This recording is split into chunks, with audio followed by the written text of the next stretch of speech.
بسم اللہ الرحمن الرحیم۔ ناظرین، وی لاگ نمبر ہے 284 اور اس کی آج پہلی قسط ہے اور پیج ہے 245۔ ہجرت کے وقت مدینہ کے حالات، یہ ہے پہلا مرحلہ اور پہلی قسط ہے اور وی لاگ نمبر ہے 284۔ رائٹر ہیں اس کتاب کے مولانا صفی الرحمان مبارک پوری رحمۃ اللہ علیہ، اور اس کتاب کا ٹائٹل ہے الرحیق المختوم۔ سیرت النبی صلی اللہ علیہ وسلم پر دنیا بھر میں اول انعام یافتہ یہ کتاب ہے۔ رابطہ عالم اسلامی مکہ مکرمہ کے زیر اہتمام منعقدہ سیرت نگاری کے عالمی مقابلہ میں اول آنے والی عربی کتاب کا اردو ترجمہ۔ بسم اللہ الرحمن الرحیم۔ الرحیق المختوم۔ قال اللہ تعالی یسقون من رحیق مختوم، یہ لوگ سر بمہر شراب پلائے جائیں گے۔ بسم اللہ الرحمن الرحیم۔ وَإِن تُطِيعُوهُ تَهْتَدُوا، اور اگر اس کی فرمان برداری کرو گے تو راہ پاؤ گے۔ ہم پرورش لوح و قلم کرتے رہیں گے، جو دل پہ گزرتی ہے رقم کرتے رہیں گے۔ ہجرت کے وقت مدینہ کے حالات کا کچھ بقیہ حصہ۔ وقت آ گیا تھا کہ مسلمان ایک نیا معاشرہ یعنی اسلامی معاشرہ تشکیل کریں جو زندگی کے تمام مرحلوں میں جاہلی معاشرے سے مختلف اور عالم انسانی کے اندر موجود کسی بھی دوسرے معاشرے سے ممتاز ہو، اور اس دعوت اسلامی کا نمائندہ ہو جس کی راہ میں مسلمانوں نے 13 سال تک طرح طرح کی مصیبتیں اور مشقتیں برداشت کی تھیں۔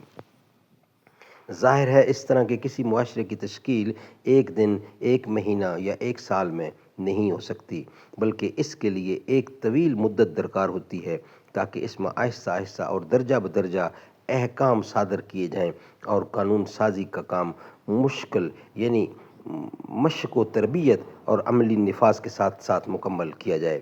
اب جہاں تک احکام و قوانین صادر اور فراہم کرنے کا معاملہ ہے تو اللہ تعالیٰ خود اس کا کفیل تھا، اور جہاں تک ان احکام کے نفاذ اور مسلمانوں کی تربیت و رہنمائی کا مغالطہ ہے تو اس پر رسول اللہ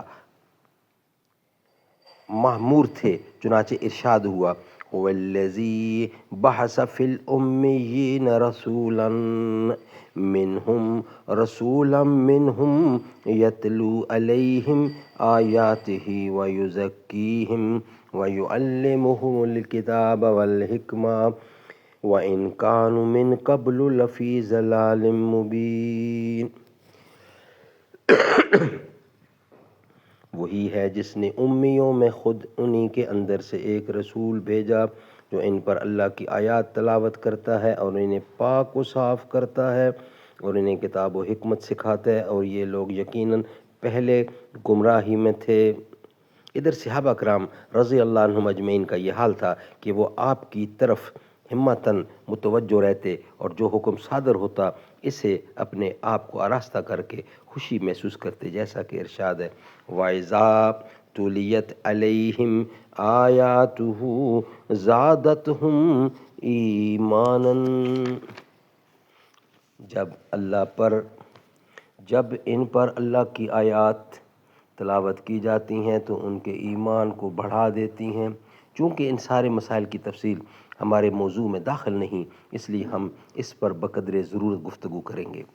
بہرحال یہی سب سے عظیم مسئلہ تھا جو رسول اللہ کو مسلمانوں کے تعلق سے درپیش تھا، اور بڑے پیمانے پر یہی دعوت اسلامیہ اور رسالت محمدیہ کا مقصود بھی تھا، لیکن یہ کوئی ہنگامی مسئلہ نہ تھا بلکہ مستقل اور دائمی تھا۔